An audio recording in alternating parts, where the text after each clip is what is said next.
आनंद लो प्रतिदिन के जीवन का में आपका धन्यवाद। कल हम इस बात पर चर्चा कर रहे थे कि किस तरह से जो काम मनुष्य से नहीं हो सकता है वो परमेश्वर से हो सकता है। एक काम जो हमसे हो नहीं सकता है वो है खुद को बदलना, परंतु परमेश्वर हमें बदल सकता है। हम खुद को अनुशासित कर सकते हैं, अपने स्वभाव में थोड़ा परिवर्तन कर सकते हैं, परंतु हमारा हृदय परिवर्तन केवल परमेश्वर ही कर सकता है। शायद आप इसलिए निराश होंगे कि आप खुद को बदलने की बहुत कोशिश करते रहे हैं और जितना अधिक आपने बदलने की कोशिश की उतना ही आप बिगड़ गए। मेरा विश्वास है कि आज हम ऐसे समाधान पाएंगे जिससे आपको प्रोत्साहन मिलेगा। प्रभु आशीष दे। हम उसके स्वरूप में बदलते जाते हैं, महिमा से महिमा में प्रवेश करते हुए। हम वचन के बिना बदल नहीं सकते। याकूब 4 में बताया गया कि हम हर समय निराश क्यों रहते हैं, झगड़े का कारण क्या है। वचन 1 कहता है आखिर हमारे बीच लड़ाई और झगड़ा क्यों होता है, सदा परेशान क्यों रहता है। ऐसे सम्मेलनों में मैं ये क्यों पूछती हूं कि आप में से कितने लोग संघर्ष कर रहे हैं और कितने लोग निराश हैं।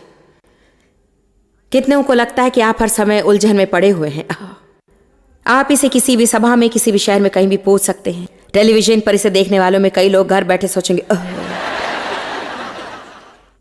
और बाद में टेप पे सुनने वाले सोचेंगे आखिर क्यों वो हमें बताने को तैयार है ये हमारा अनुभव क्यों है। और वो कहता है समस्या ये है कि आप जलते हैं और आप वो चीज चाहते जो दूसरों के पास है, या उन चीजों को देखते जिन्हें आप पाना चाहते हैं और आप उन्हें प्राप्त करना नहीं जानते हैं, और आपकी इच्छा अधूरी रह जाती है और आप दूसरों से जलने लगते हैं और उनसे घृणा करते हैं, और ये हत्या करने से कुछ कम नहीं है। आप ईर्ष्या और क्रोध से जलते हैं। आप जो चाहते हैं उसे पाने में असमर्थ होते हैं। आप जो संतोष और आनंद खोजते हैं वो आपसे दूर चला जाता है। आप लड़ाई और झगड़ा करते हैं, इसका उत्तर भी देता है आप मांगते नहीं इसलिए पाते नहीं हैं।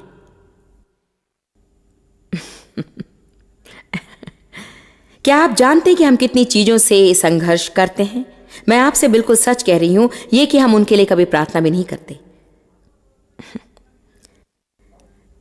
खैर चलो यूं ही प्रार्थना कर ले, बाकी सब कुछ हमने कर लिया है। हमेशा लोग ऐसा कहते हैं, प्रार्थना करने के अलावा और कुछ नहीं रह गया है। कितनी बड़ी मूर्खता है ना। पिछले 6 महीनों को हमने खुद को सताने में बिता दिया है, अब शायद हमें प्रार्थना करनी चाहिए। हमें अपने आप को प्रशिक्षित करने की जरूरत होती है हर चीज के लिए प्रार्थना करने के लिए, प्रार्थना करने के लिए, प्रार्थना करने के लिए, निरंतर प्रार्थना करने, दिन भर प्रार्थना करने। यदि कोई परिस्थिति उत्पन्न हो तो प्रार्थना करें, जरूरत पड़े प्रार्थना करें, कुछ पाना हो तो प्रार्थना करें, यदि जरा निराश महसूस करने लगते प्रार्थना करें, जरा उत्साह खो देते हैं तो प्रार्थना करें। आज आप चुप मत रहिए जब तक कि आप 3 दिन निराशा की खाई में पड़े रहें और फिर लोगों को आपको उठाना पड़ जाए। इन दुष्टात्माओं को दूर भगाने के लिए आपको किसी की जरूरत होती है। जिस क्षण आप खुद को डूबता हुआ महसूस करें, प्रार्थना कीजिए। आप कहिए नहीं शैतान, तुम मेरे साथ ऐसा नहीं कर सकते, मैं आगे कभी निराश और नीरस जीवन नहीं जीऊंगा, मुझे तुम पर अधिकार प्राप्त है।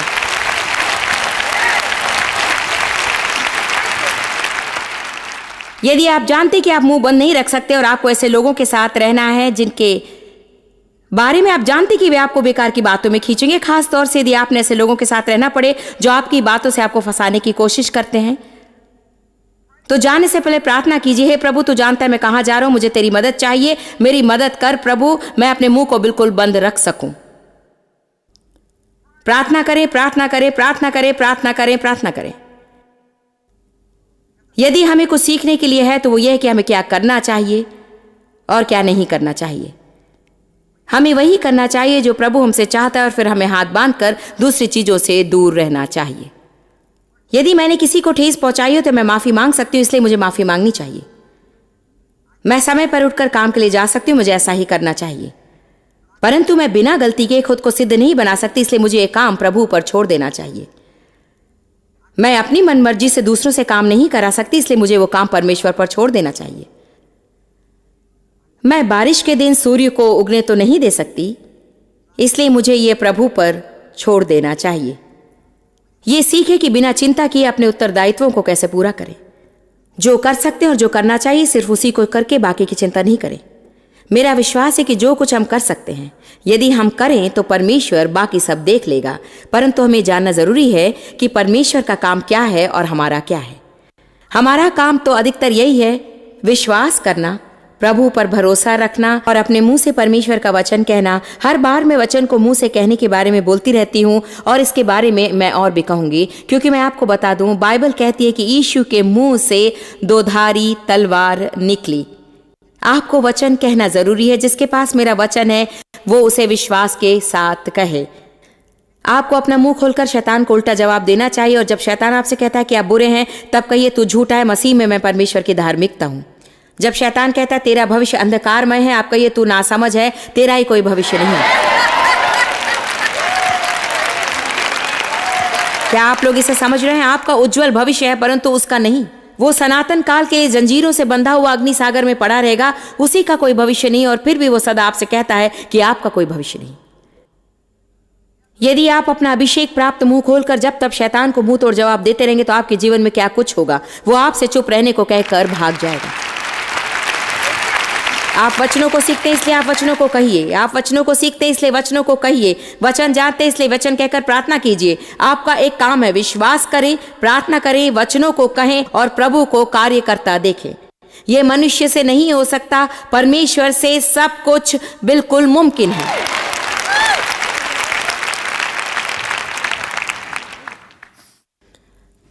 आज मैं उन चीजों के बारे में सोच रही थी जो मुझे पागल बना देते थे, और ये भी कि वे कैसे दूर हट गए। आप में से कितने को ऐसे बच्चे जिनकी आपको बड़ी चिंता है? क्या आप जानते हैं, यदि आप प्रार्थना करते रहेंगे और उनके बारे में अच्छी बातें कहते रहेंगे, आप वे बातें मत कहिए जैसे वे अभी हैं। आप उनके बारे में उस तरह की बातें कहिए जो वे प्रभु द्वारा पकड़े जाने पर कर सकते हैं। आपको कोई भी फल पैदा न करने वाला काम करते रहने की अपेक्षा ऐसा कुछ न कुछ करना चाहिए जिससे कोई न कोई फायदा हो। हमें ये प्रकाशन पाने की आवश्यकता है कि हम फलों को जांचने वाले बने। यदि आपका कर्म सड़े फल पैदा करता है तो उसे करना छोड़ दीजिए। यदि आप कोई काम करते हैं और उसके फलस्वरूप आप निराश और परेशान होते हैं, तो फिर उसे मत कीजिए।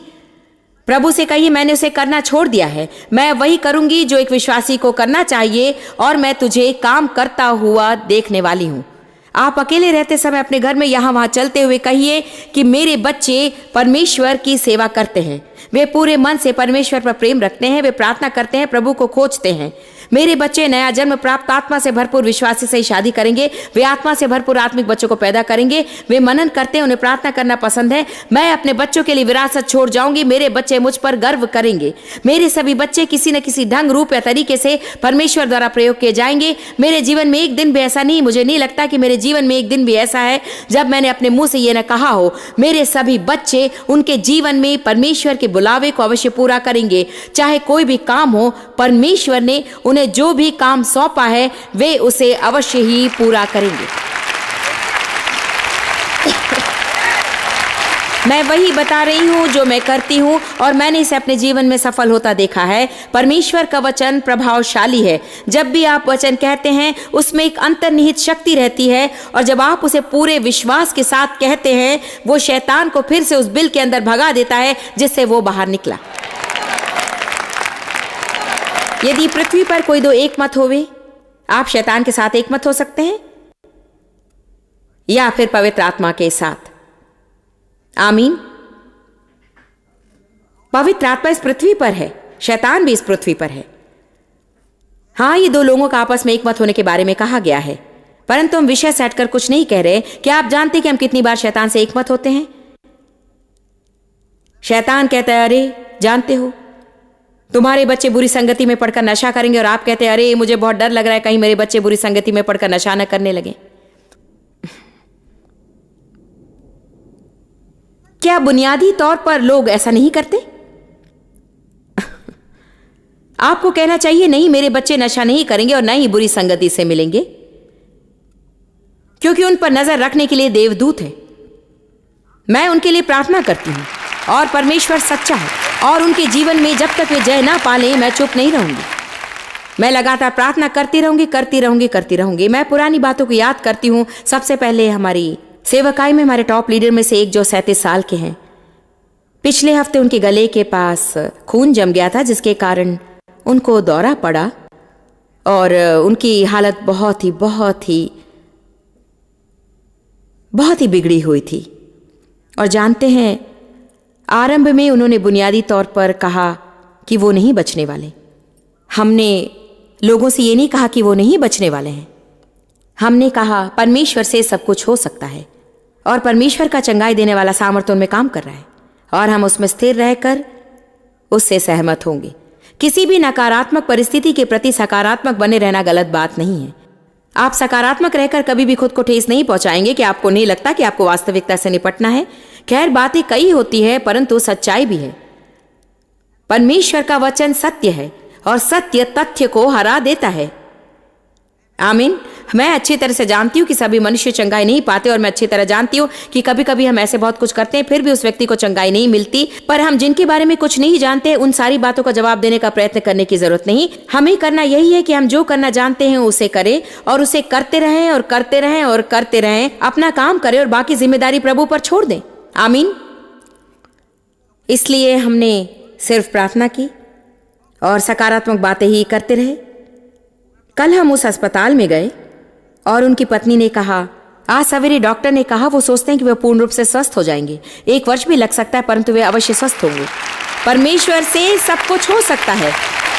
और जो लोग प्रार्थना करना तथा वचन को कहना नहीं जानते थे उन्होंने उस व्यक्ति की मृत्यु निश्चित कर दी होगी।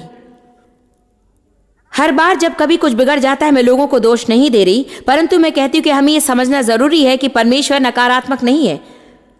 और अब्राहम ने मानवीय रूप से सारी आशाएं खो जाने पर भी अपना विश्वास दृढ़ रखा। परमेश्वर साथ रहे तो आशा रखने की वजह होने की आवश्यकता नहीं रहेगी। हम विश्वास से आशा रख सकते हैं क्योंकि हमारा काम है विश्वासी बने रहना। मैं ठीक से नहीं जानती कि अभी और यीशु के आगमन के बीच में क्या होने वाला है, परंतु उसने कहा मैं जब आऊंगा किस में मैं विश्वास को देख सकूंगा। हम इसी के जिम्मेदार हैं। हमारा काम है परमेश्वर पर विश्वास रखना और उसका काम है उसे प्रदर्शित करना। और यदि किसी कारणवश परमेश्वर किसी चीज को नहीं करना चाहे तब भी मैं विश्वास करती ही रहूंगी क्योंकि उसने वही काम मुझे सौंपा है। आमीन। अब वहां बैठी मेरी बेटी लॉरा को देखिए। जब लॉरा बड़ी हो रही थी वो इतनी अव्यवस्थित बच्ची थी कि आपने उस जैसे बच्चे को कहीं नहीं देखा होगा। उसके बिस्तर के नीचे कपड़े, यहां वहां कपड़े और अलमारी में 1-2 ही दिखते थे। और मैं तो साफ सुथरी रानी थी। हमारे बीच बहस और लड़ाई होती। मैं उस पर क्रोध से चिल्लाती। मैं उसके कमरे में जाकर उससे कहती कि इसे साफ करो और वो कहती कि यहां क्या गंदगी है। सदा फोन पर लगी रहती। कहां गंदगी है? उस फोन को नीचे रखकर कमरे की सफाई करो। गंदगी कहां है? अपना रिपोर्ट कार्ड लाती, D ग्रेड ही रहता था। क्या तुम्हें कभी F ग्रेड मिला है? यूं ही पास हो जाती हो। F नहीं, केवल D और C ही। स्कूल से उसे नफरत थी। वो यही चाहती थी कि शादी करके बच्चे पैदा करे। सफाई के विषय में वो मेरी डांट से इतनी तंग आ चुकी थी कि उसकी शादी हो जाने के बाद मैं आपसे सच कह रही हूं कि 6 महीने तक वो मुझसे मिलने नहीं आई। 6 महीने वो चर्च नहीं गई। 6 महीने उसने घर की सफाई नहीं की। वो झूठे बर्तनों को तब तक पड़े रहने देती जब तक कि उनमें कीड़े ना पड़ जाए। और चांदी के बर्तनों में जंग लगने तक वो उन्हें पड़े रहने देती थी। एक दिन मैं उसके साथ बाहर गई, तब हमें बाथरूम जाना था। हम उसके घर के निकट ही थे और मैंने कहा कि चलो हम जल्दी से तुम्हारे घर के बाथरूम में जाएंगे। उसने कहा नहीं, आप नहीं आएंगे। मैंने कहा लॉरा, मुझे बाथरूम जाना बहुत जरूरी है। माँ, आप मेरे घर के अंदर नहीं आ सकती। मैं तेजी से गाड़ी चलाकर आपको आपके घर पहुंचा दूंगी, पर आप मेरे घर मत आइए। पर क्या आप जानती, 6 महीने बाद उसे चारों ओर देखकर सोचा कि मैं इस गंदगी में जीना नहीं चाहती हूं। चूंकि सारी जिम्मेदारी मुझ पर है, यदि मुझे इस गंदगी में नहीं रहना है तो मुझे सफाई करनी पड़ेगी। और यदि मुझे प्रभु के साथ अच्छा संबंध रखना हो तो मुझे चर्च जाना है। और सोचा करती मुझे ये करना है और वो करना है। जानते सबसे मजे की बात क्या है? वो लड़की जो मुझे पागल बना देती थी, अर्थात आप शरीर के कामों में पड़ने की बात कहते, अरे मैं उसे बदलने वाली थी। मेरा भाषण यही था, यदि तुम सोचती हो कि तुम मेरे घर में रहने वाली हो सुना हुआ लगता है ना? यदि तुम्हें लगता है कि तुम इस तरह से मेरे घर में रहोगी तो कोई और ही विचार।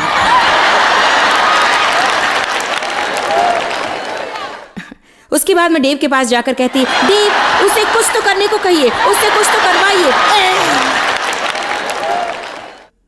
मेरी ओर देखिए, उससे कोई भी फायदा नहीं हुआ। कुछ नहीं होता।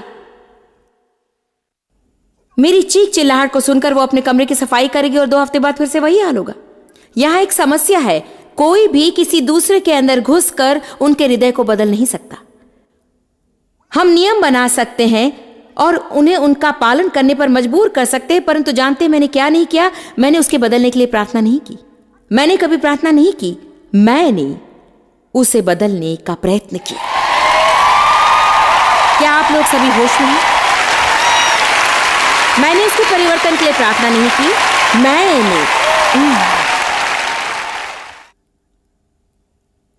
देखिए, मनुष्य से जो नहीं हो सकता है वो परमेश्वर से हो सकता है, परंतु वो काम परमेश्वर से संभव होने से पहले आपके लिए असंभव होना जरूरी है। जब सचमुच हम जानते कि हमसे नहीं होगा तभी हम प्रार्थना करने लगते हैं। हमें जिस तरह से प्रार्थना करनी चाहिए वैसा हम नहीं करते हैं। इसका कारण यह है कि सचमुच हम सोचते हैं कि हम कुछ ना कुछ कर सकते हैं। जब तक हम ये प्रकाशन नहीं पा लेते कि इसके लिए हम कुछ नहीं कर सकते, हम आगे से खुद को परेशान करना छोड़कर विश्वासियों को जो करना चाहिए वो नहीं करेंगे। हमें वचन को सीखना चाहिए, वचन को कहकर प्रार्थना करनी चाहिए, वचन पर विश्वास रखना चाहिए और परमेश्वर को कार्य करने देना चाहिए। जब तक हम ये न सीख ले, हम हमेशा बस निराश निराश निराश निराश ही रहेंगे। क्या आप एक मजेदार बात जानना चाहेंगे? आप लोग हंसी के लिए तैयार हैं? जानते हैं वो अब क्या करती है? सबसे पहली बात, उसके 4 बच्चे, एक पति और अच्छा घर है। उसका काम है मेरे साथ यात्रा करना और मेरा ख्याल रखना। वो मेरे जीवन को सुव्यवस्थित रखती है ना ये व्यंग की बात? यानी क्या परमेश्वर भी मजाक करता है? क्या उसे भी मजाक करना पसंद है? जब वो 15 साल की थी तब यदि किसी ने मुझसे कहा होता कि किसी दिन वो मेरे जीवन को सुगठित करने में सहायक रहेगी तो मैं शायद हंस कर लोटपोट हो गई होती। और दूसरा है हमारा छोटा बेटा, उसका नाम है डैनी। उसका पालन पोषण करते समय मुझे लगता था कि वो मुझे पागल बनाकर ही छोड़ेगा, क्योंकि उसे स्कूल जाना बिल्कुल ही पसंद नहीं था। मौज मस्ती में दिलचस्पी रखता था और अजीब व्यक्ति वाला था।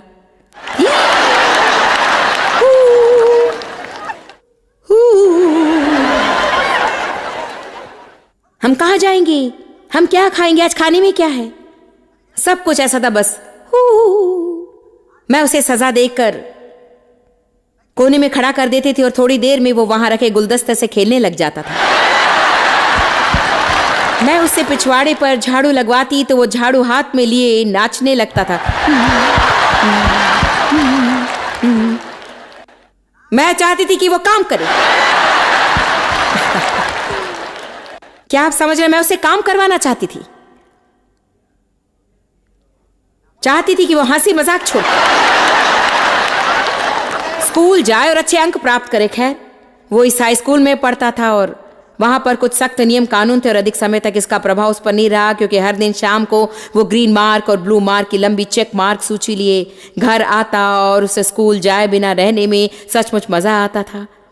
उसकी अध्यापिका बड़ी भोली बनकर कहती कि आपके बेटे में सामाजिक क्षमता कुछ ज्यादा ही बढ़ गई।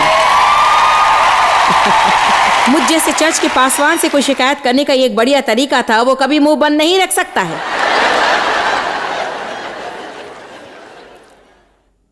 इसलिए मैंने उसे पब्लिक स्कूल में डाला और तब भी कोई फायदा नहीं हुआ। फिर से ईसाई स्कूल, फिर से पब्लिक स्कूल, कोई फायदा नहीं हुआ और अंत में मैंने हार मानकर एक ट्यूटर को रखा जो दिन भर उस पर निगरानी रखा करती थी।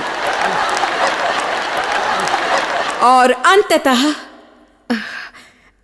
हाँ, वो 12वीं कक्षा तक पहुंच गया। मैंने कहा प्लीज तुम कॉलेज मत जाना, तू कुछ भी कर ले पर कॉलेज मत जाना प्लीज। ओ, जब वो स्कूल से बाहर निकला तो मुझे बेहद खुशी हुई, परंतु उसके बाद मैं हर समय सोचती रही कि वो अपने जीवन में आगे क्या करेगा। आखिर वो क्या करेगा? शायद मुझे जीवन भर उसका सहारा बने रहना होगा। उसे कभी भी घर नहीं छोड़ना होगा। वो क्या करने जा रहा है बताइए? क्या किसी का बच्चा ऐसा है? आप सोच रहे तुम्हारा क्या होने वाला है? क्या तुम अपना बिल्स चुका पाओगे? आखिर तुम क्या करोगे? और जानते हैं अभी वो क्या करता है? क्या आप इसके लिए तैयार हैं? वो हमारी इस सेवकाई का CEO है। वही सेवकाई चलाता है।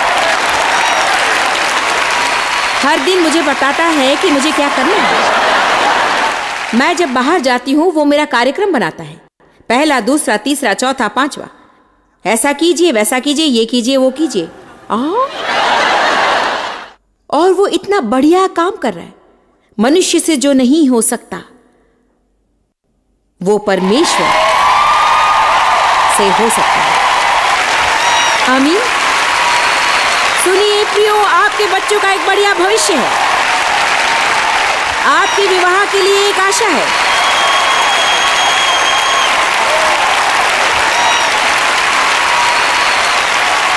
और मेरा बड़ा बेटा ऐसा था कि हम एक ही कमरे के अंदर 5 मिनट के लिए एक साथ नहीं रह सकते।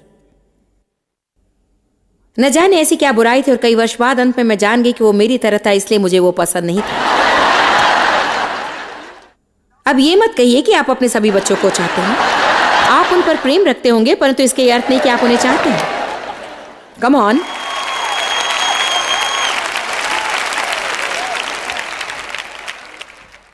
तो हम में बहस होती रहती। मैं चिकन पकाती तो वो स्पैगेटी मांगता, मैं स्पैगेटी पकाती तो वो चिकन मांगता। चाहे मैं कुछ भी करूं वो बस।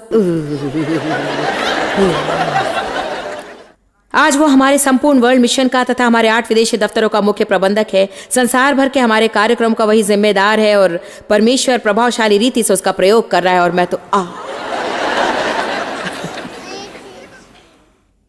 मैं भी बदल गई हूं। मैं भी अभी अच्छी बन गई हूं। इसीलिए प्रेम में चलिए। मैंने आज्ञाकारी होना सीख लिया है। मैं एक आज्ञाकारी पत्नी हूं।